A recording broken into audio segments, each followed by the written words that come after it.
Question number 1, which tribe of Arunachal Pradesh fought the most wars with the British?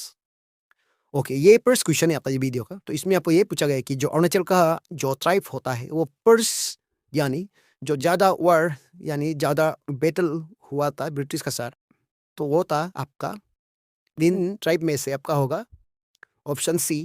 ये आदि tribe जो है आपका अरुणाचल का ऐसा ट्राइब है जिसने ब्रिटिश का साथ ज़्यादा लड़ाई किया गया था। ओके, आप लोग को याद रखना है। तो पिछले वीडियो में हम लोग देख चुका था आपका ये मॉडर्न तो ब्रिटिश पीरियड का वो पार्ट 1 इसका कंटिन्यूशन है। ओके, तो उसको हम लोग कंटिन्यू कर रहे हैं यहाँ में। तो आपका अरुणाचल प्रदेश से ब्रिटिश जो है आपका ये तृतीय पियांडाबो 1826 को आया हुआ था, ये एंग्लो बुर्मेस वार का जरिए ये असम में। तब से अरुणाचल प्रदेश को वो लोग फुल्ली एनेक्स नहीं कर पा रहा था, फिर भी अरुणाचल प्रदेश में वो लोग विजिट करने के लिए ऑफिसर जो पॉलिटिकल ऑफिसर भेजा करता था। ओके, तो ऐसे ही जो वो लोग आता था तो ये जितना भी आपका अरुणाचल प्रदेश में ट्राइब है वो लोग ये ब्रिटिश का साथ लड़ाई किया गया था। आपका मिसमी ट्राइब दूसरा ट्राइब लोग भी लड़ाई किया गया था, लेकिन सबसे ज़्यादा आदि जो है लड़ाई किया गया था। ओके, तो अब याद रखना है। तो उम्मीद है कि question number 2, the Adi tribe was formally referred to by which name by the British. Okay, तो आदि को जो रिफर किया गया था ये अबोर बोल के। ओके, अबोर्स, आदि को पहले अबोर्स का नाम से वो लोग कहा जाता था। तो अबोर्स का मीनिंग क्या होता है इसको हम लोग बाद में देखेंगे। हाँ दोस्तों, ये वीडियो जो आपका एक सीरीज है जो अरुणाचल प्रदेश का हिस्ट्री, एंसेंट, मेडिवल एंड ये अभी मॉडर्न हिस्ट्री। तो ये आपका जितना भी एमसीक्यू है आपका ये कहानी की तरह है। और इसी तरह हम लोग ये अरुणाचल का जो हिस्ट्री है इसको हम लोग डिटेल जानेंगे। तो ये वीडियो को चलिए हम आगे बढ़ाते हैं। फिर क्वेश्चन नंबर 3, इसमें देखिए, which of the following terms were used by the British to describe the Adi tribe? Okay, जब ब्रिटिश समय में जो आदि को देखिए जो आदि ट्राइब होता है उसको बारबारियन या सेबेस भी कहा जाता था। तो ये ऑप्शन ए भी यहाँ में बिल्कुल सही है। तो ये आप लोग याद रखना है, जो आदि ट्राइब को पहले अनकंट्रोलेबल भी कहा जाता था। ये ओके, भी सही है यहाँ में। और अनफ्रेंडली एंड इंडिपेंडेंट ट्राइब भी इसको कहा जाता था ब्रिटिश लोग। ओके, तो इसलिए इसका राइट ऑप्शन होगा option D, all of this. Okay, all of this is our right option for this question. Then को देखिए question number 4, Abor was a term used by the British for the Adi people of Arunachal Pradesh and it was primarily taken from the base language. Okay, इसका language जो है अबोर को actually आपका ये Assamese language है। Okay, जो ये है ब्रिटिश लोग ये असम से लिया गया था, असमीज लैंग्वेज। ओके, तो ये होगा ऑप्शन सी। फिर next question, question number 5, what is the meaning of the word Abor? Okay, ये अबोर का जो एक्चुअल मीनिंग होता है ये है आपका ये ऑप्शन सी। इसमें दिया गया है आपका अनकंट्रोल्ड, इंडिपेंडेंट, अनफ्रेंडली और बारबारियन। ओके, तो ये अबोर का मीनिंग ये होगा।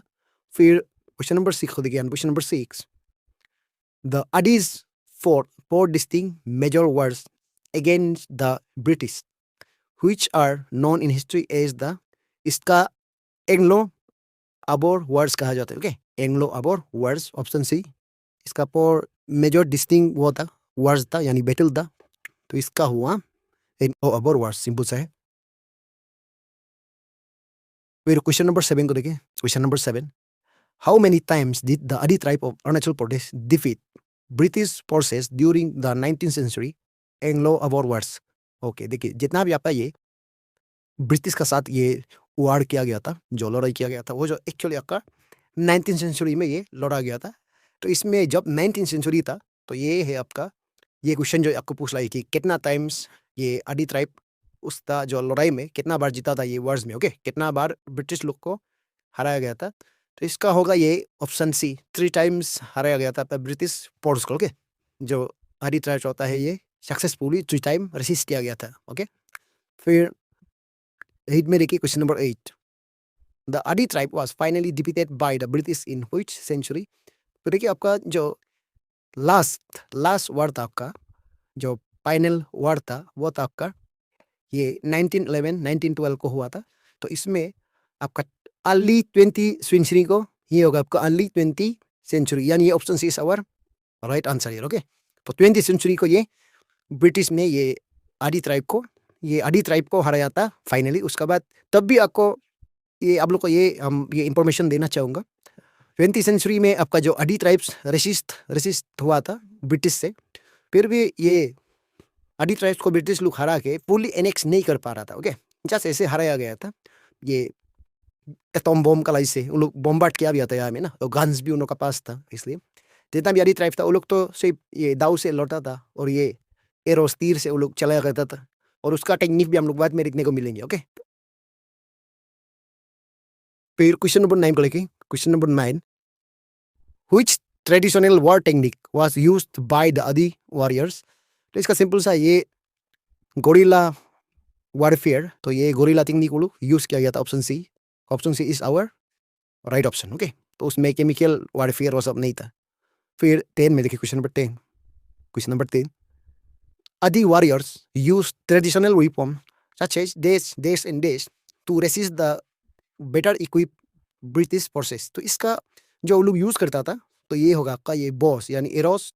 Okay, arrows and traps, option C, ये आदि लोग यूज क्या करता था। ओके, तो ये था आपका वॉरफेयर्स, ये था तो वेपन्स। ओके, ट्रेडिशनल वेपन्स जो उन लोग का दौरान में यूज करता था, बॉस, एरोस एंड ट्रैप्स। फिर क्वेश्चन नंबर 11 को देखिए क्वेश्चन नंबर 11, द आगे tribe in Arunachal Pradesh resisted British expansion for days years. Okay, तो कितना साल के लिए ये रेसिस्ट करता था जो ब्रिटिश एक्सपांशन को आपका अरुणाचल प्रदेश में आने नहीं दिया था।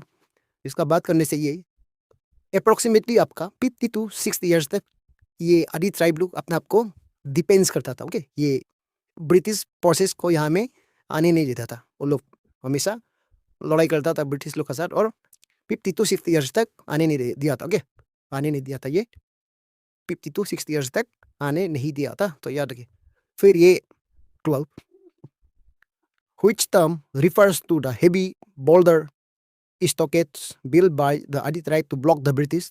तो इसका सिंपल सा है, इसको हम लोग ये कहा जाता है बोंगाल याबगो। ओके, तो ये जो बोंगाल याबगो जो ऐसा जो ब्लॉकेज था, तो इसको यूज करके ब्रिटिश लोग को हम लोग का ये रीजन में आने के लिए कोशिश करने वाला ब्रिटिश लोग को इसी से लोग ब्लॉक करके रखता था। ओके, तो इसका जो है जो बोंगाल याबगो जो एक्चुअली आपका जो ये लोअर दिबांग डिस्ट्रिक्ट में अभी प्रेजेंट डे में आप लोग को देखने को मिलेंगे बोंगाल याबगो। ओके, तो दाम्बुक एरिया में है, आप लोग जाके विजिट करके आ सकता है। ओके,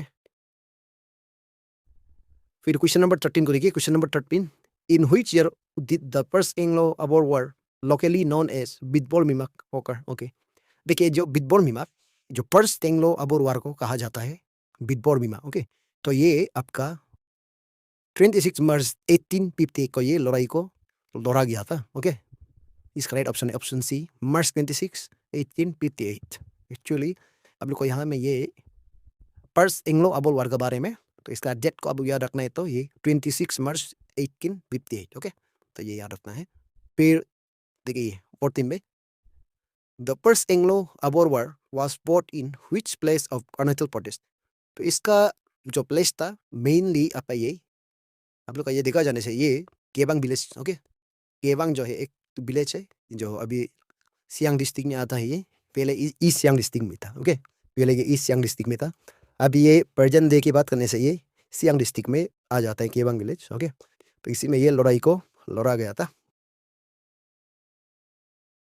फिर क्वेश्चन नंबर 15, इसमें देखिए, the first Anglo Abor war also known as Bidbol Mima was primarily fought due to the Adi tribes' resistance to British encroachment into their independent territory in the Des region।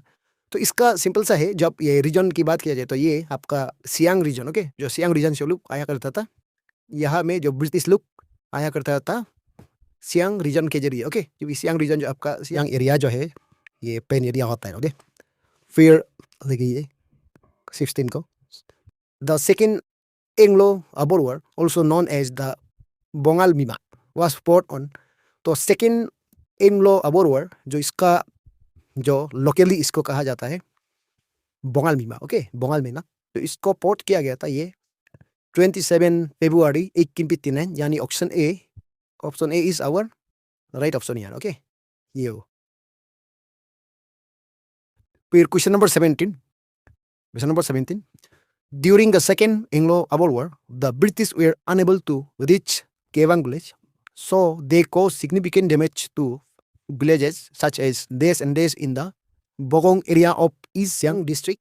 यानी जो east Siang district of Arunachal Pradesh, इसका जो Bogong area जो है, तो इसका right option है option A Mongku and Ramkang. जो ये जो एक ऐसा जगह है, इसमें उन लोग क्या करता था, यहाँ में आग जो बस्ती होता है उसको भी आग भी लगाया दिया जाता। ओके, यहाँ में आग भी लगा के बस्ती लोग को जला दिया था ब्रिटिश के जरिए, पूरी टिप एक्सपेडिशन अप्लाई करके। ओके, तो ये केवंग विलेज तक नहीं आ सका था। ओके, फिर 18 मेरे के क्वेश्चन नंबर 18, द देश tribe defeated the British in the second Anglo-bore war in 1859। तो ये सिंपल सा है, ये आदि ट्राइब। ओके, तो आदि tribe, the Adi tribe defeated the British in the second Anglo-bore war in 1859। तो याद रखिए। फिर क्वेश्चन नंबर 19 को देखिए, why was the second Anglo-bore war fought. Okay, ये सेकेंड एंग्लो-बोर वॉर क्यों हुआ था, तो इसका सिंपल सा है ये, because the conflicts was a continuation of hostilities from the first war in 1858। तो इसका continuation है। ओके, तो इसका ये वार का continuation है ये, तो option B is our right option है। ओके, देन 20 को देखिए, क्वेश्चन नंबर 20।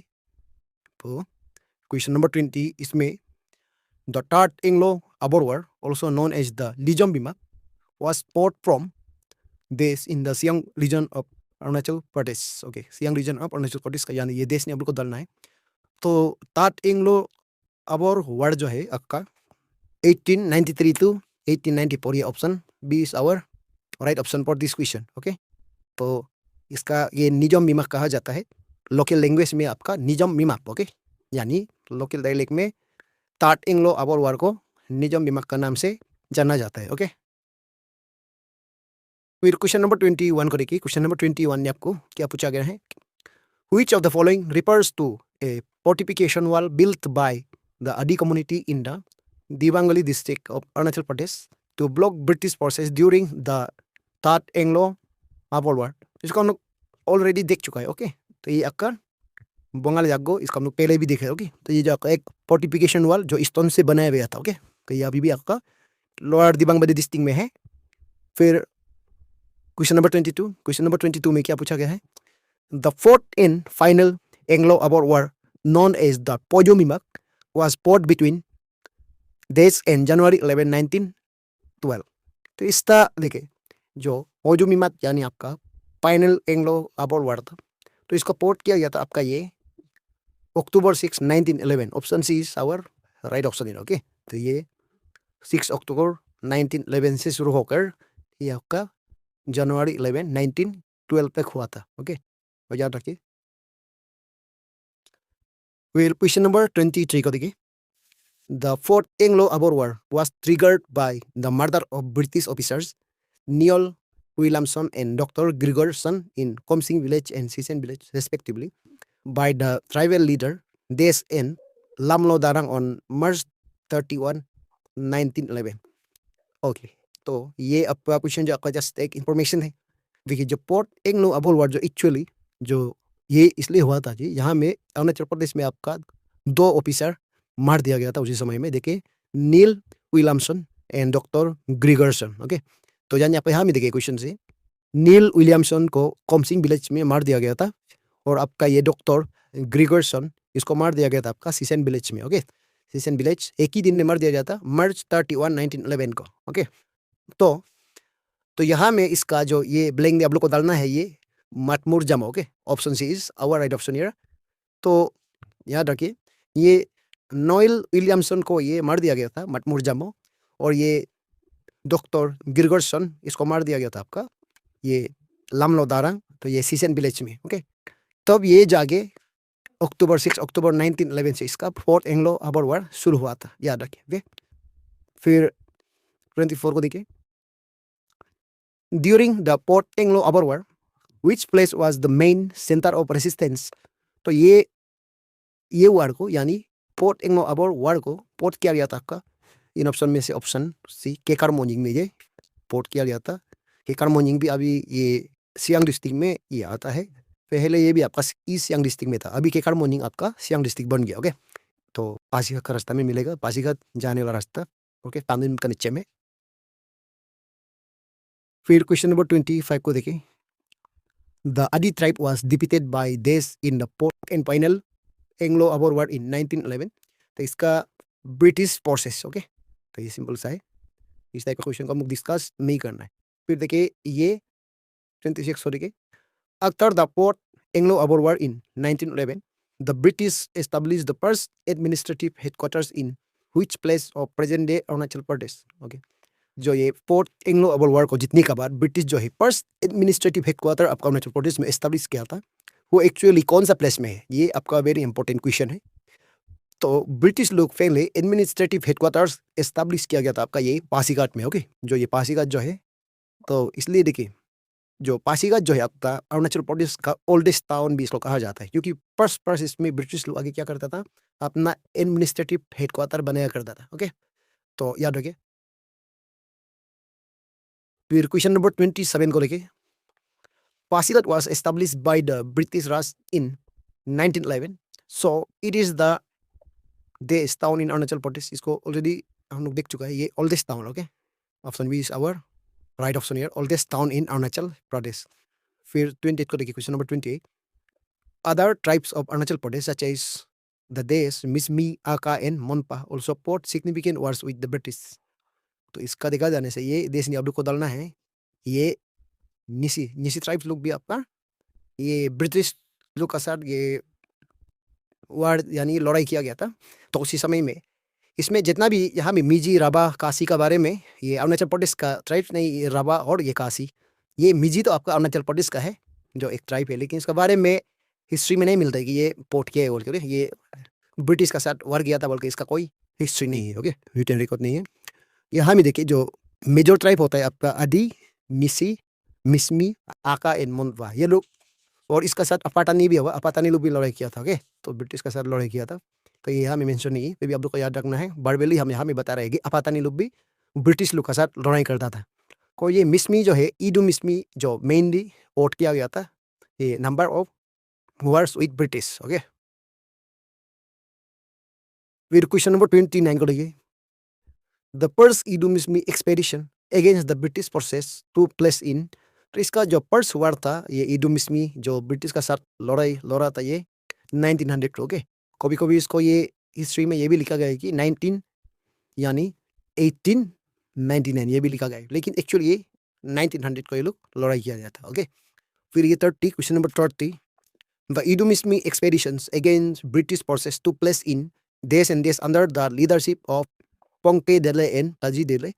तो पोंके डेले एंड ताजी डेले, ये जो आपका जो लीडर था ये मिसमी, ईडू मिसमी का, जब ये लोग ब्रिटिश का साथ जो वार किया गया था उसी समय में पोंके डेले एंड ताजी डेले, तो ये लोग का जो ये मेमोरी के लिए जो ये लोग के लिए मूर्ति भी बनाया गया है। ओके, स्टेचू भी बनाया गया है, तो सिमिट्री कहा जाता है, वार सिमिट्री, तो लोग के लिए बनाया गया है। फिर लेकिन यहाँ में जो ईडो मिसमी एक्सपेडिशंस फिर से ये हुआ था, पर्स हुआ था आपका ये 1900 को, फिर यहाँ में फिर से हुआ था आपका 1914 एंड 1919, ये ऑप्शन सी। 1914 में भी लोग लड़ाई किया था और 1919 में भी। तो 1919 में आप लोग को याद रखना, 1919 में आपका जालियनवाला बाग में शिकार होता है, तो वो भी इसी साल में हुआ था। ओके, तो इसमें आप अरुणाचल प्रदेश में ईडो मिसमी लोग भी ये ब्रिटिश के साथ लड़ाई किया गया था।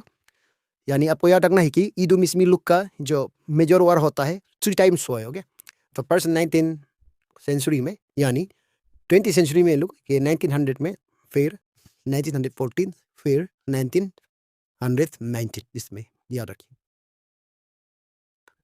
फिर क्वेश्चन नंबर 31 को देखिए, इसमें आपको क्या पूछा गया है। Which district of Arunachal Pradesh witnessed the series of war expeditions against British forces by the Idu Mismi? तो ईडो मिसमी एक्चुअली आपका मिसमी ट्राइब जो है लोअर दिबांग वैली, ये लोअर दिबांग वैली में देखने को मिलता है। इसी में बोंगाल याबो भी देखने को मिलता है। ओके, दम्बुक एरिया में। फिर 32 को देखिए। Captain Robert Blair MCK visited the Zero Valley on to negotiate with the Apatanis at Hong Village. Okay, तो ये कैप्टन रॉबर्ट ब्लेयर MCK जो आपका जीरो वैली को विजिट किया गया था, तो एक्चुअली ये आपका पुनीत एक्सपेडिशन था। ओके, तो इसमें होंग विलेज होता है जो ये आपका, तो इसका राइट ऑप्शन होगा जो जीरो वैली का होंग विलेज होता है, तो इसका राइट ऑप्शन होगा ऑप्शन बी ये 15 फरवरी 1897 को ये ब्रीथ किया गया था। ओके, तो इसमें 0 बेरी तक ये लोग आया था, Robert Blair, MC cape. Okay, फिर क्वेश्चन नंबर 33 करिए। क्वेश्चन number 33, the north east frontier track was established in base by the British administration to separate certain tribal majority hilly regions from the Lakhimpur and Darang districts of Assam। तो इसका देखिए NEFT यानी north east frontier track, इसको establish किया गया था आपका British के जरिए। तो इसको एस्टेब्लिश किया गया था जब ये आदि ट्राइब को डिफीट करने के बाद ये 1914 को ये बनाया गया था। Okay, north east frontier track ये क्यों बनाया गया था, इसका मीनिंग हम लोग बाद में देखने को मिलेंगे। तो ये ब्रिटिश ने ये लकीर खींचा था कि इसका नाम रख दिया गया था कि इस सेपरेट करने के लिए जो लखीमपुर असम है और दारंग डिस्ट्रिक्ट ऑफ असम, तो उसी से सेपरेट करने के लिए ये नॉर्थ ईस्ट फ्रंटियर ट्रैक जो क्रिएट किया गया था। एक्चुअली प्रेजेंट डे की बात करने से ये जो आपका नॉर्थ ईस्ट फ्रंटियर ट्रैक आपका अरुणाचल प्रदेश भी इसमें है। ओके, फिर देखिए ये 34 को, the north east frontier track was divided into 3 administrative units, namely the Desh, the central sector and the eastern sector, along with the Lakhimpur frontier track। तो इसका देखिए सेंट्रल एंड ईस्टर्न सेक्टर होता है। Okay, साथ में आपका ये Lakhimpur frontier track. तो इसमें आपका जो मेनली 3 एडमिनिस्ट्रेटिव यूनिट होता है। तो इसका फर्स्ट होता है western sector. Okay, option C western sector, और सेकेंड होता है आपका सेंट्रल एंड ईस्टर्न सेक्टर होता है। फिर थर्ड वन होता है लखीमपुर फ्रंटियर ट्रैक ये ओवर। ओके, तो इसका दो याद रखें।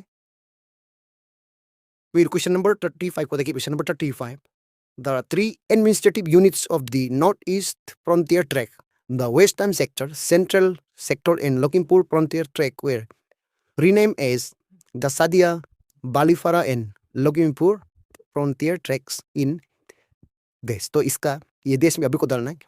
तो पहले से आपको ये मालूम है कि जो नॉर्थ ईस्ट फ्रंटियर ट्रैक का ये 3 यूनिट्स था। तो फर्स्ट होता है आपका ये वेस्टर्न सेक्टर, सेकेंड होता है आपका सेंट्रल एंड ईस्टर्न सेक्टर होता है। ओके, फिर लखीमपुर फ्रंटियर ट्रैक। फिर इसको फिर जो इसका नाम बदल दिया था, इसका नाम जो रीनेम किया गया था Sadiya, Balipara and Lakhimpur frontier tracts. तो ये कौन सा साल में रीनेम किया गया था? तो इसका राइट ऑप्शन होगा ऑप्शन सी 1919। तो इसको आप लोग याद रखिए। फिर ये 36 अभी देखिए, who Drew the MC Mohan line in 1914 as the boundary between Tibet and India during the Simla Convention।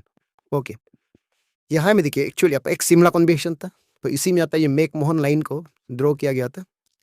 तो ये चाइना यानी तिब्बत एंड इंडिया का बाउंड्री अभी भी है।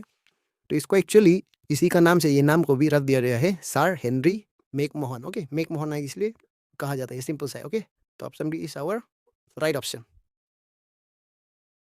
फिर क्वेश्चन नंबर 37 में देखिए, captain G.A. Nebley, a British political officer of the western section of northeast frontier tract known as the Balifra frontier tract, visited Tawang in। Okay, देखिए जो बालीफारा फ्रंटियर ट्रैक का जो ऑफिसर था, पॉलिटिकल ऑफिसर, तो इसका captain Neville भी कहा जाता है, सिंपल सा। ओके, तो इसने तावांग को विजिट किया गया था। तो कौन सा ईयर में? ये एक कॉम्पिटिटिव एग्जाम में आया था ये क्वेश्चन। ओके, तो ये है आपका 1914 को विजिट किया था आपका तावांग को। ओके, फिर 30 को देखिए, during his visit captain G.A. Nebley documented Tawang monastery as a daughter house और ऑफशूट ऑफ व्हिच मोनेस्ट्री। तो इसका मोनेस्ट्री की बात किया जाने से ये देपरुंग मोनेस्ट्री, ऑप्शन सी, यहाँ पर तिब्बत का है। यानी यहाँ से आप लोग को ये पता चलता है कि जो देपरुंग मोनेस्ट्री जो तिब्बत का, तो इसी से आप लोग को ये इंफॉर्मेशन देता है कि जो पहले से आपका अरुणाचल का, स्पेशली जो तवांग डिस्ट्रिक्ट में, तो तिब्बतियन का आपका कल्चरल उसका इन्फ्लुएंस पहले से था। ओके, तो एक्चुअली आप लोग का कल्चरल इन्फ्लुएंस ज़्यादातर आपका तिब्बत तवांग डिस्ट्रिक्ट में ही देखने को मिलता है। ओके, तो इसी से ये पता चलता है ना। फिर क्वेश्चन नंबर 39 को देखिए। Question number 39, captain G.A. Nebley observed that the local population was heavily influenced by which region during the demarcation of the McMahon line. तो इसका सिंपल सा है, शोना इन तिब्बत, ये तिब्बत का देखिए तवांग में जो अभी हमने देखा है, जो तिब्बत का कल्चरल इन्फ्लुएंस यहाँ में होता है। ओके, तवांग का। फिर 40 को देखिए, question number 40, the main purpose of captain G.A. Nebel's visit to Tawang in 1914 was the demarcation of the तो ये आपका मैकमोहन है। ओके, तो इसका बाउंड्री के लिए एक्चुअली ये गया था डिमार्केशन के लिए। फिर क्वेश्चन नंबर 41 को देखिए, the total length of the McMahon line is this. तो टोटल लाइन होता है आपका इन ऑप्शन में से ऑप्शन सी 890 किलोमीटर का होता है। Okay, total length of McMahon line जो है आपका याद रखना है 890 किलोमीटर का है, ऑप्शन सी। ओके, फिर 42 क्वेश्चन नंबर 42 को देखिए, हमें ये आपको क्या इंफॉर्मेशन दे रहा है।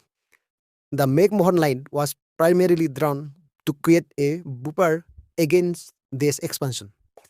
तो इसका सिंपल सा है सब, यहाँ में ये राइट करेंगे चाइनीज एक्सपेंशन को। एक्चुअली ये गलत है, यहाँ में एक्चुअली मैकमोहन लाइन को इसलिए ये बनाया गया था, क्रिएट किया गया था रशियन का एक्सपेंशन का दौर में। ओके, इसको तो लगता था रशिया उस समय में क्या होता था, एक्सपांड हो रहा था, वहाँ का किंगडम क्या था, किंग बहुत स्ट्रॉन्ग था, उसका एक्सपेंशन बढ़ते जा रहा था। इसलिए आप लोग देखिए वर्ल्ड का सबसे बड़ा कंट्री, लार्जेस्ट कंट्री होता है आपका रसिया। ओके, तो इसी का दौर में ये मैकमोहन लाइन ब्रिटिश के जरिए ये लकीर खींचा गया था।